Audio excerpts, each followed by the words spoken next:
નમસ્કાર, આપ જોઈ રહ્યા છો સ્પાર્ક ટુડે ન્યૂઝ. છોટાઉદેપુરથી પસાર થતો સ્ટેટ હાઈવે, જેનો બ્રિજ જર્જરિત જાહેર કરાયા છે. છોટાઉદેપુરના સુકેત અને વસવા બ્રિજ ભયજનક જાહેર કરાયા. 10 ટનથી વધુ વજનના વાહનો પર પ્રતિબંધ અને ડાયવર્ઝન અંગે જાહેરનામું પ્રસિદ્ધ કરાયું છે.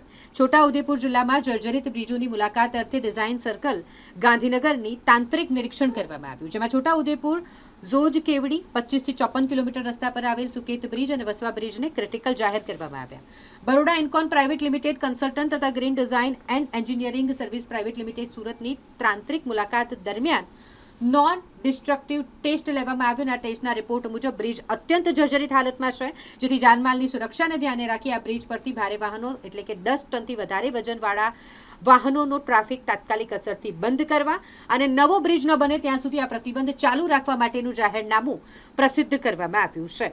જિલ્લા મેજિસ્ટ્રેટ ગાર્ગી જૈન દ્વારા આ વિશે વધુ માહિતી આપવામાં આવી અને તેમને જ જણાવ્યું છે કે કયા કયા બ્રિજ બંધ કરાયા છે.